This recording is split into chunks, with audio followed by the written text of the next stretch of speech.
La gracia y la paz de nuestro Señor Jesucristo esté con todos ustedes, hermanos y amigos. Seguro que a ustedes también les habrá sucedido como a mí, que tanto dentro de la iglesia, familiares, amigos, como fuera, de nuestros ámbitos religiosos, hay personas pues que ponen en duda, ¿no? Varias, digamos, dogmas de nuestra fe o la revelación divina propiamente dicha, ¿no? Como por ejemplo, se burlan de que María quedó virgen después del parto. O que si, por ejemplo, Jesús caminó sobre las aguas, o que si Jesús resucitó, o que si, peor todavía, si Jesús existió o fue una ficción, o fue un mero hombre. Entonces, el mundo y también creyentes, entre comillas, se burlan de aspectos de nuestra fe cristiana, ¿no? Y esto sucede pues porque no han llegado a conocer a profundidad nuestra fe, ni siquiera digamos a profundidad, sino conocer con detalle tal o cual punto de nuestra fe, especialmente nuestros hermanos evangélicos, en diferentes enseñanzas que ellos imparten en sus congregaciones, y eso lo podemos ver a través también ahora de las redes sociales, por ejemplo, también acá en los canales de YouTube, a muchos pastores decir lo que la Iglesia Católica no enseña. Salen diciendo, perdonen la expresión, barbaridades. Y que no es lo que la Iglesia enseña, ¿no? Y por ejemplo, que se prohíbe que los hombres se casen. Falsedad de falsedades. Porque yo, por ejemplo, soy hombre, soy casado, ¿no? Ahora, quienes acceden a la vida del sacerdocio, obviamente, siguiendo el modelo de Cristo, Cristo no se casó, San Pablo no se casó, hay una disciplina para dedicarse de llano enteramente a la iglesia, al propósito de Dios, que es la salvación de los hombres. Pero si un sacerdote, con el transcurrir del tiempo, ve que esta vida de celibato no va con él, pues puede pedir, ¿no?, al clero mismo la excepción, ¿no?, para dejar el sacerdocio, o sea, el ejercicio del sacerdocio y casarse. Bueno, y así pues encontramos muchas cosas. Y el texto que les quiero compartir nos está mostrando que gente acá, creyente, se va a burlar de Cristo. Y obviamente se va a burlar de las enseñanzas de Cristo. Y que nosotros como creyentes, lejos de dudar y lejos de burlarnos de lo que nosotros no entendemos, más bien tengamos este espíritu de búsqueda, de investigación, de querer conocer las cosas de Dios. De repente, pues no vamos a comprenderlo todo, pero también tenemos que estar abiertos a este mundo del misterio de Dios y de creer, ¿no? Bien, entonces vamos a leer el Evangelio según San Marcos. Gloria a ti, Señor. Y nos vamos a tomar del capítulo 5, del versículo 21 al 43. Cuando Jesús regresó en la barca a la otra orilla, una gran multitud se reunió a su alrededor y él se quedó junto al mar. Entonces llegó uno de los jefes de la sinagoga, llamado Jairo, y al verlo, se arrojó a sus pies, rogándole con insistencia: mi hijita se está muriendo. Ven a imponerle las manos para que se cure y viva. Jesús fue con él y lo seguía una gran multitud que lo apretaba por todos lados. Se encontraba allí una mujer que desde hacía 12 años padecía de hemorragia. Había sufrido mucho y, a ver, había sufrido mucho.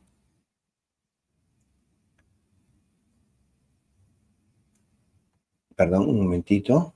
Había sufrido mucho en manos de numerosos médicos y gastado todos sus bienes sin resultado. Al contrario, cada vez estaba peor. Como había oído hablar de Jesús, se le acercó por detrás entre la multitud y tocó su manto, porque pensaba, con solo tocar su manto quedaré curada. Inmediatamente cesó la hemorragia y ella sintió en su cuerpo que estaba curada de su mal. Jesús se dio cuenta enseguida de la fuerza que había salido de él, se dio vuelta y dirigiéndose a la multitud preguntó, ¿quién tocó mi manto? Sus discípulos le dijeron, ¿ves que la gente te aprieta por todas partes y preguntas, ¿quién te ha tocado? Pero él seguía mirando a su alrededor para ver quién había sido. Entonces la mujer, muy asustada y temblando, porque sabía bien lo que le había ocurrido, fue a arrojarse a sus pies y le confesó toda la verdad. Jesús le dijo, hija, tu fe te ha salvado, vete en paz y queda curada de tu enfermedad. Todavía estaba hablando cuando llegaron unas personas de la casa del jefe de la sinagoga y le dijeron, tu hija ya murió, ¿para qué vas a seguir molestando al maestro? Pero Jesús, sin tener en cuenta esas palabras, dijo al jefe de la sinagoga, no temas, basta que creas.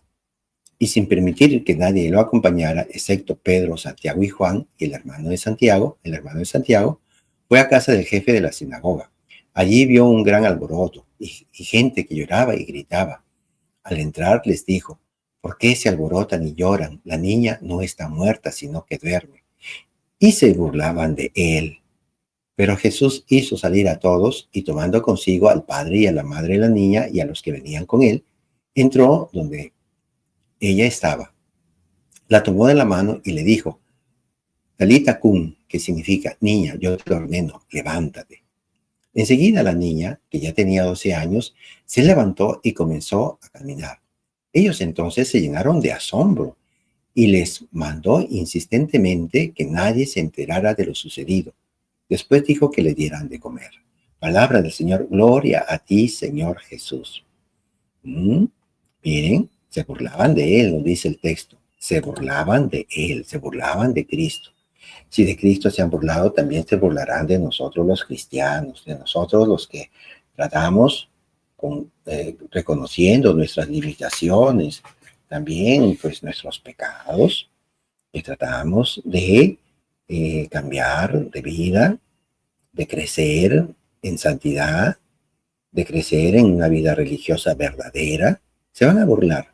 En la familia no pasará, entre los amigos, que van a decir, no, ese santito, cucufato, ¿no? Entonces, vamos a tener burlas dentro de la familia, dentro de los amigos, y incluso dentro de la iglesia también se van a burlar cuando alguna persona querrá emprender una mejora dentro de la iglesia, o de tener ciertas formas de expresión de la vida de fe, ¿no? De decir algo en la que a veces nos hemos acostumbrado a hacer las cosas, ¿no? Pero si ya se ha hecho así, siempre se ha hecho así, ¿no? Y se empiezan a burlar. De Jesús también se burlaban sus paisanos. Jesús va a decir, pues, ¿no? Ningún profeta es bien acogido, ¿no? En su propio pueblo, ¿no? Entre los suyos. Entonces, y aquí tenemos, parecían piadosos, estaban sufriendo. Allí tenían una niña muerta, ¿no? Y el texto nos dice, ¿cierto? Dice, había un gran alboroto y la gente que lloraba y gritaba ¿no? De dolor, ¿no? Y Jesús dice, ¿por qué se alborotan y lloran? La niña no está muerta, sino que duerme. Y se burlaban de él, se burlaban de Cristo. Y se van a burlar pues de nuestra fe, de decir que hay que llevar una vida de castidad, ¿no? De decir que pues a veces hay que quedarnos callados, a veces ante las ofensas, ¿no? Y de que depositamos nuestra fe en Cristo, de que somos muy religiosos y que como que si nosotros no creyéramos en lo que el hombre ha logrado a través de la ciencia, ¿no? Lejos de nosotros los católicos, de despreciar la ciencia. Antes bien, la Iglesia Católica ha sido la fundadora de las universidades allá, ya iniciando la alta edad media, ¿no? Las primeras universidades, o mejor dicho, las universidades fueron católicas, ¿no? La Sorbona en París, Salamanca en España, Oxford, ¿no? Todas esas universidades, pues, católicas, ¿no? Bien, entonces, pero el hombre, a pesar que el conocimiento, la universidad, la ciencia, ha sido impulsada por la iglesia, el hombre se vuelve contra la iglesia, el hombre se vuelve contra Dios, empieza a creerse en un Dios llamado ciencia, de que todo tiene que ser medido, ¿no? De que todo tiene una explicación científica, su causa, su efecto. Entonces son falacias, porque hay aspectos espirituales que no pueden ser explicados por la ciencia. ¿Cómo se mejora? Así como el ejemplo que hemos tenido acá de esta mujer que había sido atendida por tantos médicos. O alguien dirá, no, pero es que la ciencia no estaba avanzada, pero si ahora, por ejemplo, que la ciencia está tan desarrollada, no tiene la cura de tantas cosas. ¿Por qué no las cura? Si ya tiene todo el conocimiento, ¿no? Ok, le falta conocer más. Ya, y mañana conoce más y se presentan otras enfermedades y no las puede sanar. Entonces, cuando el hombre confía exclusivamente en las fuerzas de sí mismo, en las fuerzas de la ciencia y relega a Dios de su vida, de este campo de acción, ¿no? De la teología, por ejemplo, ahí se va a encontrar que no va a encontrar soluciones a su vida.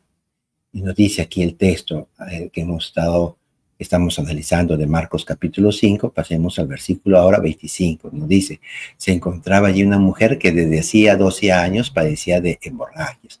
Había sufrido mucho en manos de numerosos médicos y gastado todos sus bienes sin resultado.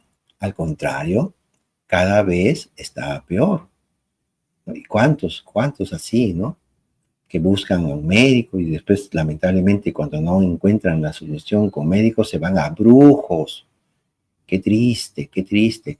No van a buscar el sacramento de la unción de los enfermos o aquellos ministerios que tienen laicos de sanación. Pero ahí hay que hacer un paréntesis porque lamentablemente casi no se ofrecen oportunidades para hacer así en comunidad el sacramento de la unción de los enfermos. Recordemos que la unción de los enfermos no es para personas moribundas, sino para personas que tienen enfermedades graves. Y hay que hacerlo desde el momento en que se detecta que es una enfermedad grave, ya sea de un niño, de un joven, de un adulto, también, ¿por qué no de un anciano? Pues, ¿cierto? Bien, entonces, aquí el texto nos está mostrando que no nos quedemos solamente con lo material, con el conocimiento humano. Busquemos a Dios, así como esta mujer que dio un salto de fe, que dio un paso de fe. Dice el texto, como había oído hablar de Jesús, de los milagros que había hecho Jesús, se le acercó por detrás, sigilosamente, con miedo, ¿no? Entre la multitud. Nada más, miren, tocó su manto. Miren qué tal fe, cómo es que ella la lleva, porque pensaba, dice el texto, con solo tocar su manto, quedaré curada. ¿Y tú, cómo has tocado a Jesús? ¿Lo estás tocando con tu oración, con tu fe? Tu fe es pequeñita, más pequeñita que la de un granito de mostaza. Hazla crecer. Pídele al Señor que te ayude. Si te oras día tras día, vas a ver que si en el momento no vas a encontrar la solución, que con el paso de los días, con el paso de las semanas, vas a ver o bien la mejoría que pedías, o bien esta comprensión de lo que el Señor quiere en tu vida. Si de repente esa enfermedad, esa crisis familiar que tienes, de repente va a servir para que surjan en ti una nueva forma de relacionarte más con Dios. Entonces, hay que hacer estos actos, ¿no? Entonces, eh, a veces el no conocer el poder de Cristo, ¿no? Nos aleja de Dios y hace que nos vayamos a buscar cosas negativas, cosas del mal, cosas del demonio. Entonces, a veces por ignorancia, que lo que no conocemos, muchas veces pues nos lleva a actuar así con prejuicio contra Dios, contra la iglesia, contra el bien. Entonces, aquí estamos llamados a actuar con fe, porque Jesús le dice a Jairo, cuando le dicen, ¿para qué molestas al maestro? Ya tu hija murió. Él le va a decir, no temas, no, no temas, no temas, ¿no? Le dice, ¿no? Basta que creas. Es una invitación a creer. Aumenta, Señor, nuestra fe. Hay que pedirle que aumente nuestra fe, así como a esta mujer. Y lo que no entendemos, pues no nos burlemos, no nos burlemos. Pidamos más comprensión a Cristo de las verdades divinas, de las verdades espirituales, para que poco a poco podamos comprenderlas y crecer espiritualmente y ser más ricos espiritualmente, para respetar también a aquel que cree. Que el Señor haga iluminar su rostro sobre cada uno de ustedes, sobre sus asuntos, sus vidas matrimoniales, su vida familiar, sobre sus negocios y trabajos. Bendiciones, hermano.